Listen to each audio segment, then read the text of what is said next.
Today we're going to talk about credit card debt. We're almost at $1 trillion in credit card debt. $890 billion. People still can't pay $1,000 emergency expenses. Cryptos are still very uncertain. And a lot of companies are laying off a lot of people. So those are a couple of the topics that we're going to talk about today. My name is Josh. And my name is Carlos. And welcome. And if you're watching, please like, subscribe, and comment down below. And let's get all to of it. the above. Yes. This is Avance News, Avance Latino. So let's get in with the first topic. Credit card balances jumped 13%, which is the highest leap in over 20 years. Damn. And in one quarter, right? So during the second quarter of this year, credit card debt jumped 13%. Right, so here. it's pretty much as high as previous, even before the pandemic. So as you guys can see, a little bit like we're a little bit higher right here. But this is the highest one that we've jumped in 20 years. And this is the balance. Wow. So, but I don't know if you guys see this chart. Like it literally repeats itself. Yeah. In 2008, it was going up, dude, and then balance is going down. We can go higher because if the high was like we're pretty much that's higher, right, than what we are now. If we didn't have the stimulus checks, it would have been a lot higher because a lot of people paid off debt. But then people are continuing to. What's happening right now? People have been borrowing more than ever. And this is a quote from the article. It says Americans are borrowing more, but a big part of the increased borrowing is attributable to higher prices in general of everything. Because like I was listening to a podcast how he was looking at the statement or maybe an interview from Visa, and they were saying like, no, like you would think because of inflation and how expensive life is and everything. He said, to be honest, we're doing better than ever before. People are still spending this more and using our credit cards and debit cards, well, mostly credit cards, Visa and MasterCard. So I thought it was going to be people are going to stop, but I feel like COVID has spoiled a lot of people in the sense that they couldn't do a lot and now they want to do a lot, and life is getting expensive and they don't want to stop that lifestyle. No. Yeah. So what do they have to do? Getting credit card, get loans, and it's sad because it's going to punch them in the face, especially because most of these are not fixed rates, so a lot of these are going to keep going higher and higher.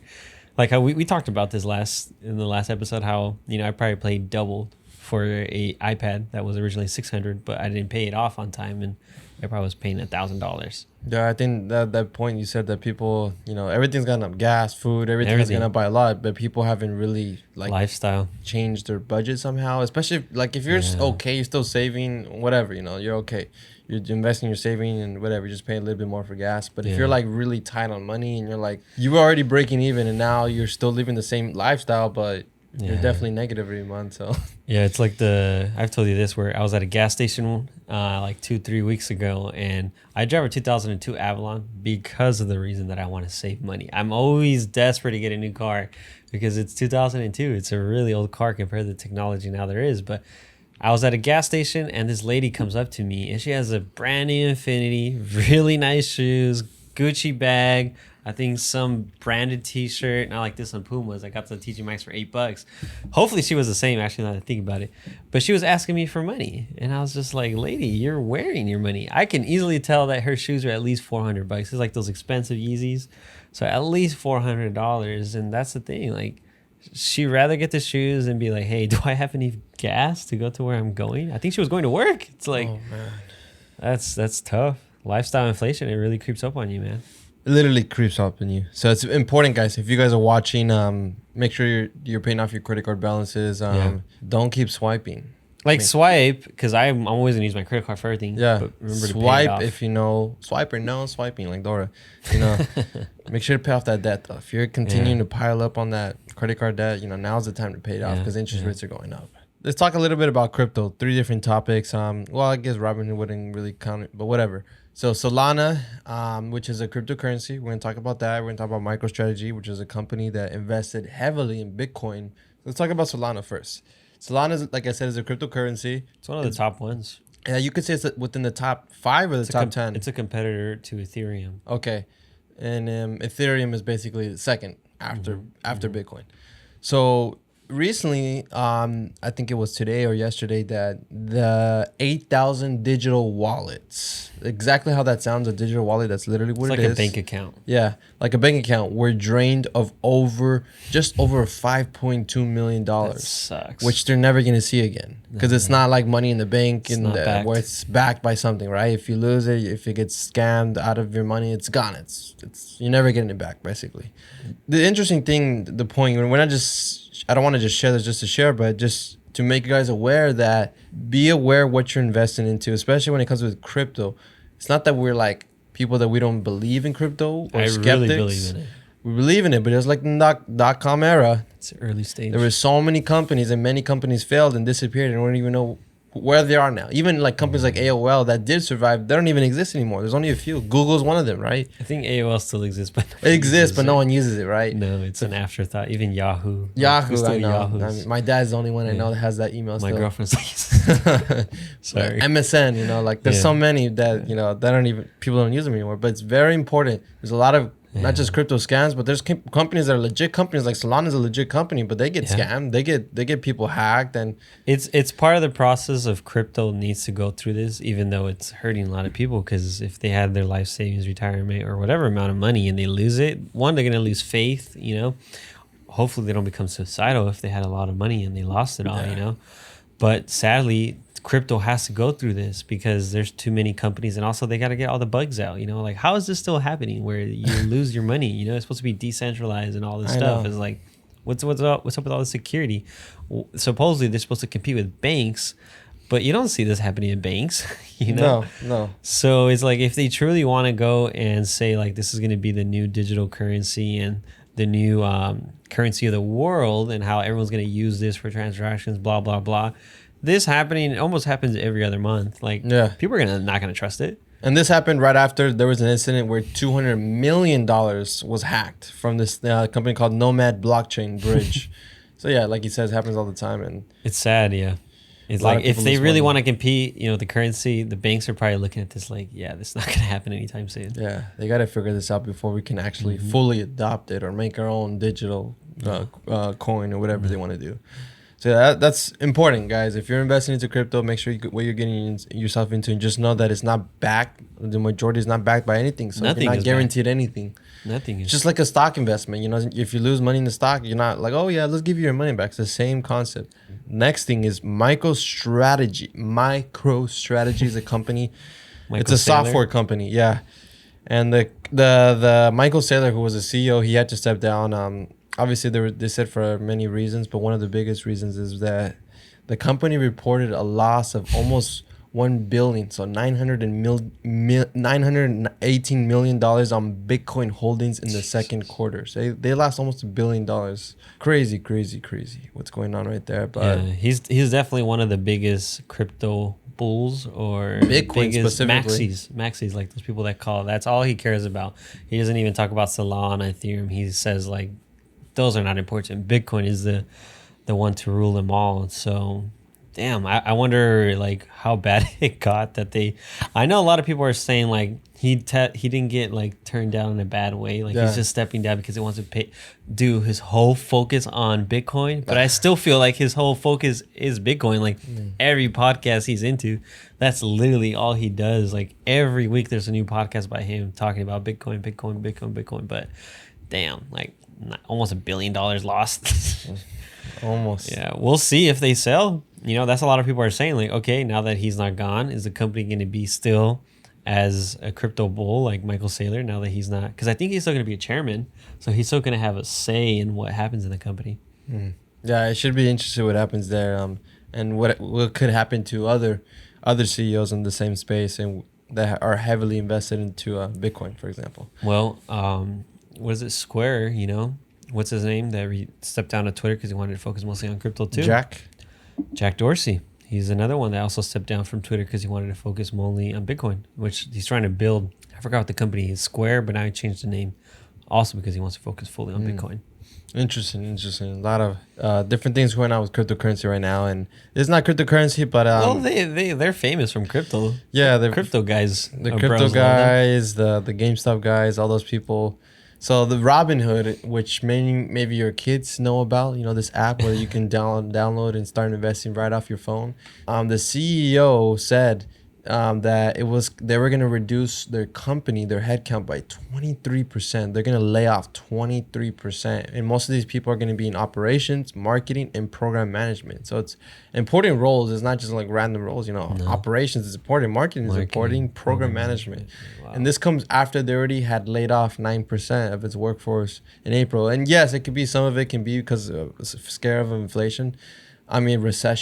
But it's also because the company has been performing terrible ever since they didn't allow the GameStop and the AMC and all that stuff, so that no one can buy the share. You can only sell it. I don't know if you guys remember what happened last year when they paused everything, and then they basically were they're allegedly working with the hedge funds to stop the short squeeze, what they called it, right?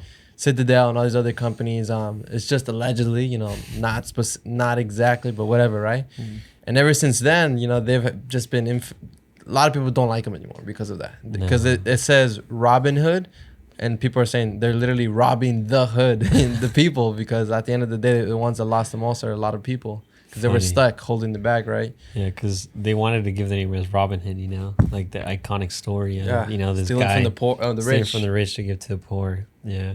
Well, I think what's happening is a lot of hype stocks that were really popular, like Zoom's down, Peloton's down, Robinhood's down, like ARK, all these big people that were betting huge on all those hype stocks that were very important. The bull run's over. And I think Robinhood makes a lot of money during the bull run. And now that we're in a bear market, even though we have these small rallies here and there, I still think we're in a bear market. So obviously no one's investing right now, because if they are, they're probably losing money. So how else are they going to make money, especially after they have such a bad taste. I used to use them all the time, but now I'm like, I don't know about that. I remember I got locked out. I remember I was like, what? And I transferred my account. That was the worst feeling I ever felt, because I was like, what? Like, how is this possible that I can't sell, or can't buy, that was... no, you could only sell, right? You couldn't buy. Yeah, which it was horrible. Affects the stock price, because if everyone's only selling, then it's going to go down, obviously. Of course, it's obvious. But yeah, so they went public, which is... I thought they should have pushed it until people forgot about what happened. But they went public in the middle of everything that happened a couple months after. It was the best time, because that was a bull run. That's how it went from, what, $9? $38? All the way to 85. But then people, you know what they did? They shorted this. They shorted the company like crazy, and then the hedge funds came in and did the same. And ever since then, now they're trading at under $10. Yeah. Well, we'll see if they stick around, because I know other companies are trying to buy Robinhood, because at the end of the day, their software and their app is user-friendly. Yeah, it's one of the best. Nothing else really compares to it. Maybe the CEO says, I'm going to step down as CEO, after what happened, and they hire someone else, and maybe they can fix their image. Over time, people forget too. Yeah, I think that's what has to happen. It's like a new CEO. Because at the end of the day, what's his name? Vladimir. People don't like him. Don't. As soon as they hear him or just see him, they just instantly ugh. Yeah, they don't like him. So we'll see what happens. Interesting stuff right there. Now, this is something interesting. The Mega Millions. I don't know if you guys have been seeing the news, but someone won $1.3 billion. Someone or the government? The government, basically. So it was a little bit over $1 billion. But how much do you actually take home after taxes? If you're curious, when you win a jackpot, whether it's $1 billion, whether it's 100,000, usually it's the bigger amounts. They give you two options. And I feel like this is a perfect test of delayed gratification, because you could either get a cash payout, like a huge cash payout. Instant cash payout. Obviously, you still got to pay taxes. Or you could do annual payments, which over time ends up being a lot more. For this example, depends on where the person is, because taxes and everything. But the cash payout for $1 billion would be $780 million. So off the bat, you're already losing a little bit over $200 million, which is a lot of money before taxes. Keep in mind. Or you could do annual payments totaling of $1.3 billion over 29 years. You basically retire. I'd rather do that. You have generational wealth. And if the winner decides to take the $780 million lump sum, they would have to pay approximately $187 million in federal taxes, and then an additional $40 million in state taxes. And that means that they would be left over with $554 million.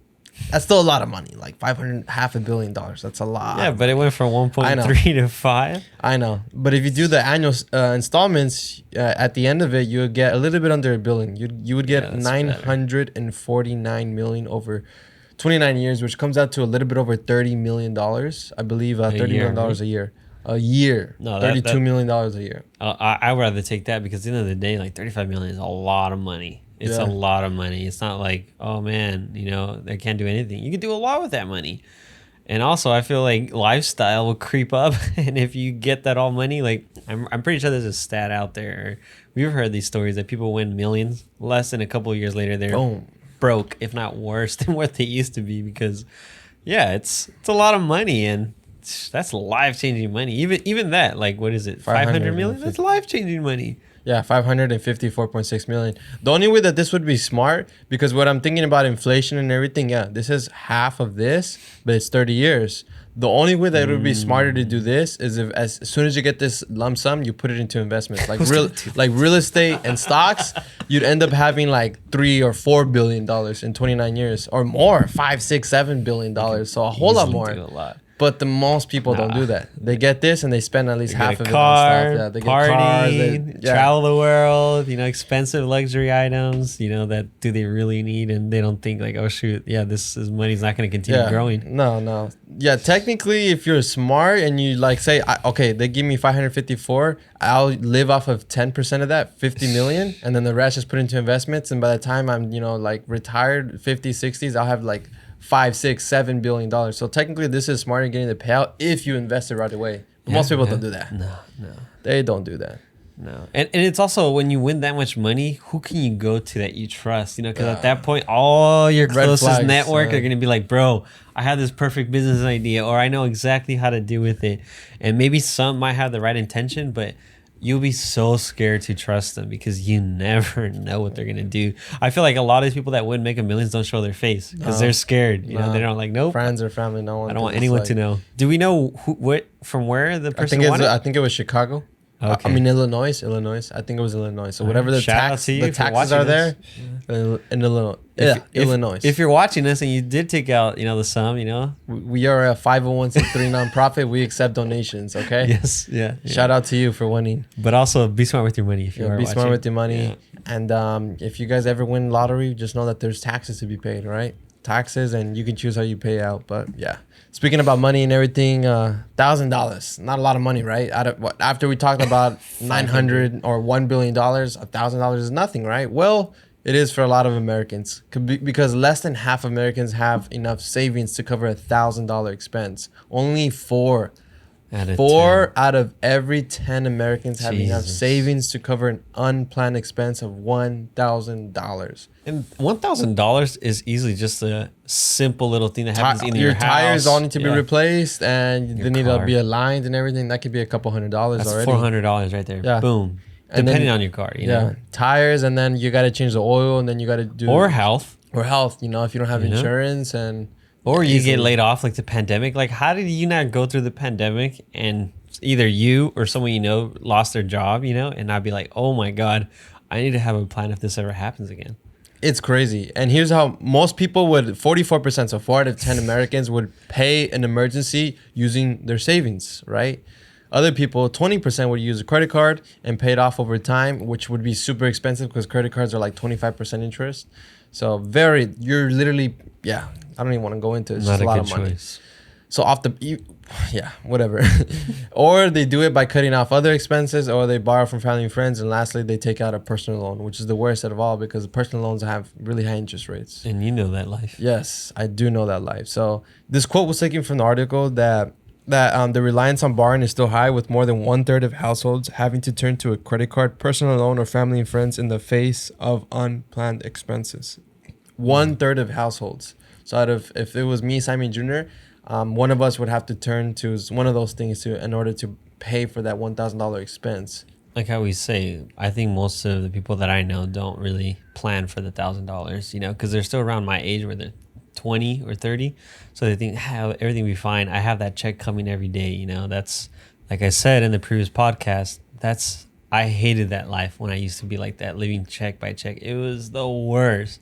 It's so nice to have, enough money in the bank where I don't have to worry at the end of the month. Bills are due, and it's like nothing. Automatic I don't even payments. think about it. It's like, oh yeah, that's due. Cool.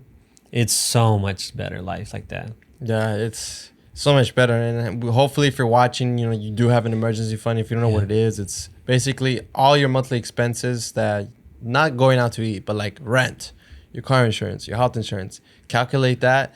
If you can cover 6 months of those expenses, monthly expenses, you're good for life.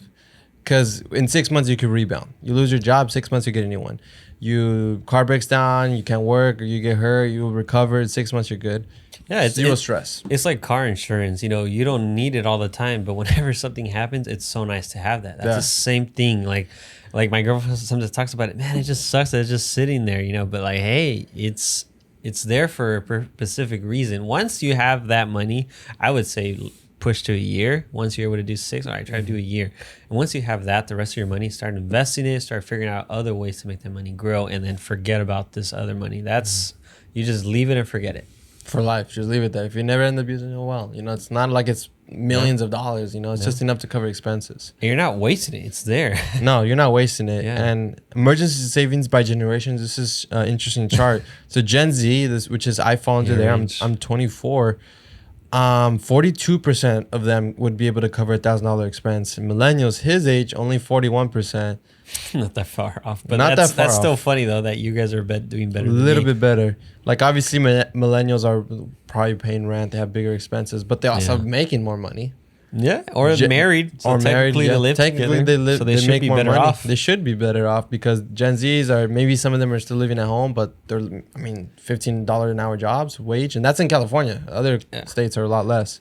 Gen X, which is 42 to 57, they're doing a little bit better, but not really. If you think about it, they're doing a little bit better than Gen Z, but they're like double the age. Like if you're double the age, if you're already 42 to 57, you have to have like, and only half of them have, not even half, only 48% can cover $1,000 expense. Shoot, this is just 1,000. Yeah, $1,000 expense from their savings.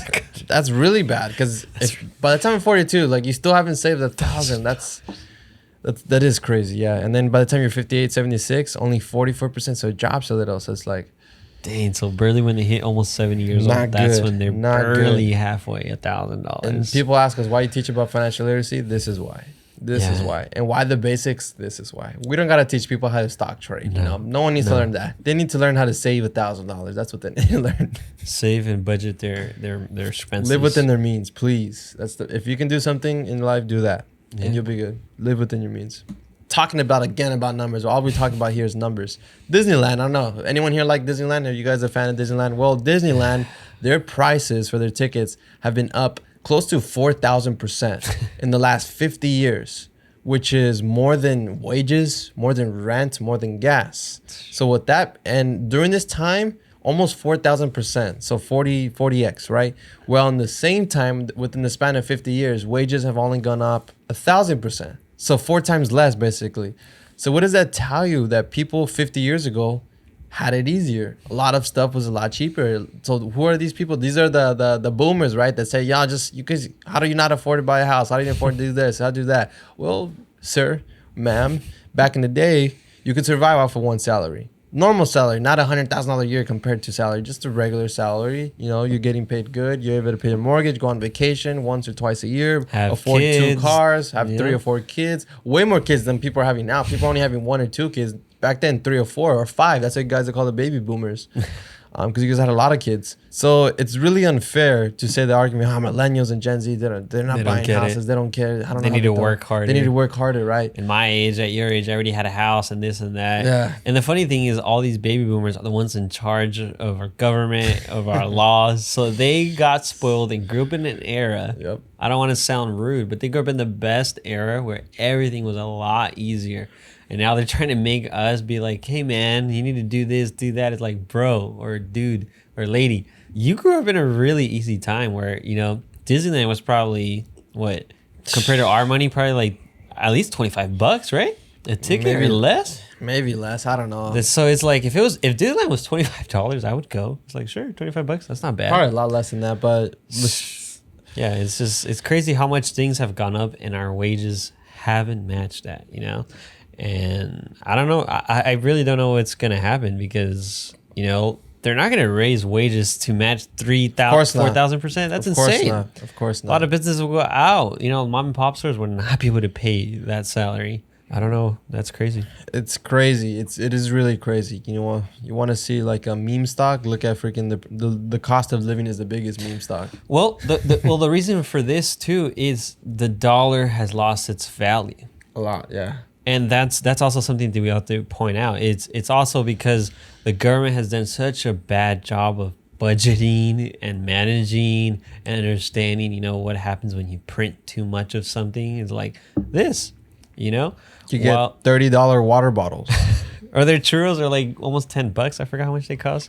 Like they're good, but they're not like that good for that price. They're expensive. That's why I don't go to Disneyland. The ticket's $160 plus. For a single if you day? Want a headband, Mickey ear, which every girl wants, that's $40. That's already $200. So $230 plus parking another $30, almost $300. If you want a trick, go to the Lost and Found and say I dropped my hat in this ride, and be like, oh, which one? Oh, this little pink one. Oh, is it this one? You didn't hear it here, though. Save that money. Save that money. Life hack 101. Just kidding. I didn't say that. But yeah, guys. No, it's crazy. This when you really think about the cost of living and cost of everything, because Disneyland went up like this. I can only imagine mortgages, houses, and stuff like that. Houses. I mean, buying a house back then probably was like buying a car now, which is Well, yeah, because we've seen those pictures where in the 50s, $30,000, $20,000, $7,000. I mean, our neighbors bought their house for $50,000, and it sold for $750 probably, something like that. So yeah, pretty crazy. Let's do a pop quiz. Credit card debt. Okay, so remember, listen, true or false. These are all true or false. All right. Let's see if I remember. Credit card debt stands at $89 billion as of the end of the second quarter. True or false? Dun dun dun dun dun dun dun dun dun dun dun dun dun dun dun dun dun. What is it? True or false? I'm gonna say false. That's true. Yes, that's good. I mean, that's correct. That's correct. Are we hitting a trillion? Right? It's no. 890 billion. Oh yes. So it's a lot worse than 89 billion. Yeah. Yeah, this is only 10% of what we were really at. So yeah, if you said almost, false, you were correct. Nice. Next question. Only 7 in 10 Americans have enough savings to cover an unplanned expense of $1,000. True or false? Only 7. So out of every 10, only 7 have enough. So that means 3 cannot pay $1,000. Is that true or false? False. That is correct. That is correct. You are the father. Just kidding. Yes, it's false. It's actually 3.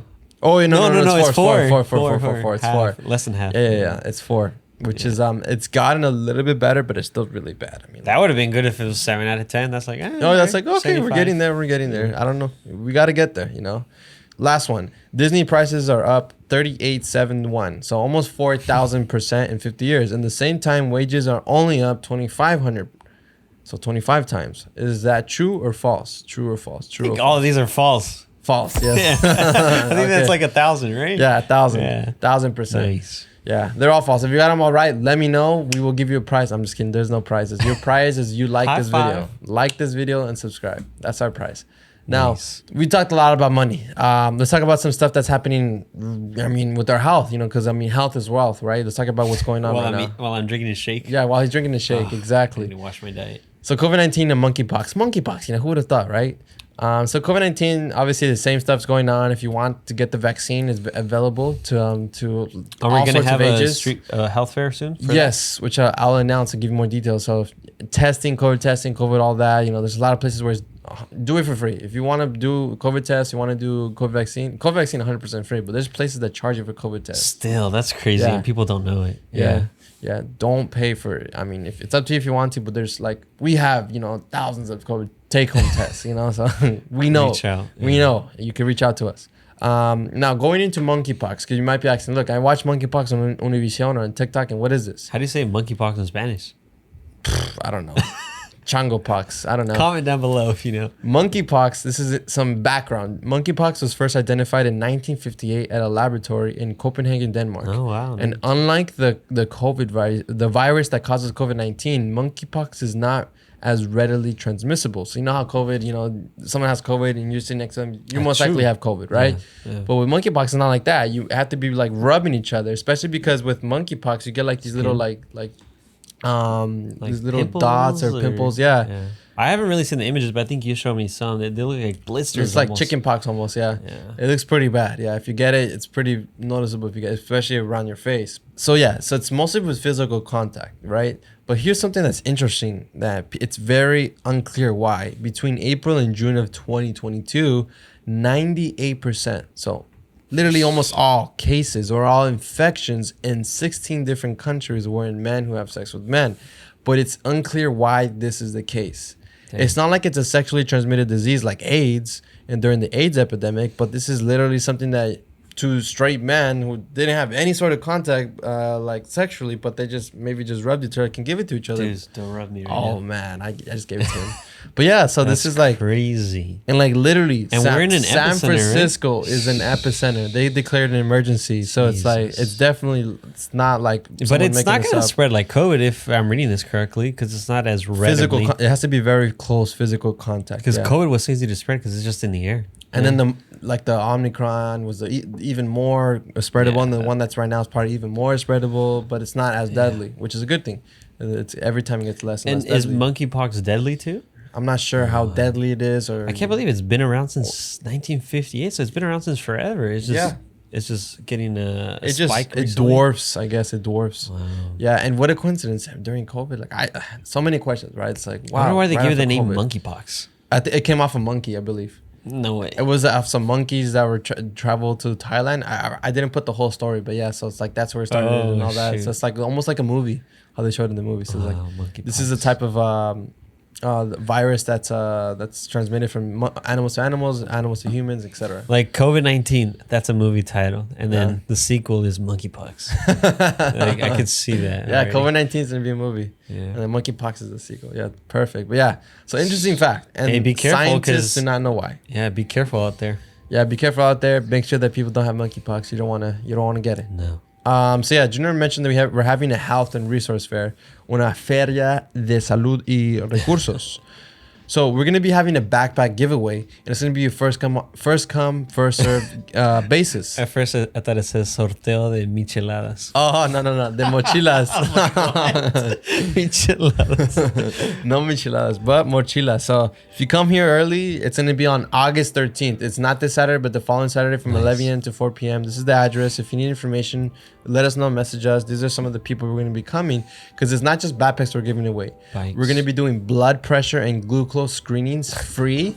I need that. COVID-19 vaccines and tests, backpack and bike giveaways, resources, and so much more. So vamos a dar vacunas, pruebas de COVID-19, exámenes de presión arterial y glucosa, bicicletas y mochilas que vamos a regalar, y muchos recursos. Very important that you all come out, support, join us not this Saturday, but the following Saturday. From 11 to 4. 11 a.m. to 4 p.m. If I were you, get there as early as possible to get those backpacks. But if you don't the need best bikes too, because I'm pretty sure the first ones to get there are gonna get the coolest bikes. Yeah, and you're not gonna come and show up and everyone get bikes. Every hour we'll be giving away bikes. But raffle it. Yeah, we're gonna be raffled bikes and other stuff. But the backpacks, as soon as you get there, you need one. Here you go. Here you go. So very important. August 13th.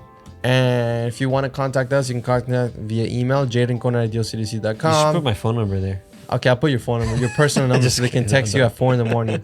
YouTube, you can't really contact it there, but you can watch us there. What happened to Facebook here? It got cut off. Oh yeah, it did. Whoops, sorry. Facebook got cut off. I'm sorry. Sorry, Meta. Yeah. TikTok. Wait. Oh yeah. Meta. Instagram and LinkedIn. Nice. Yeah. Thank you. And thank you. Thank you. Thank you for watching. And until next time, save that money.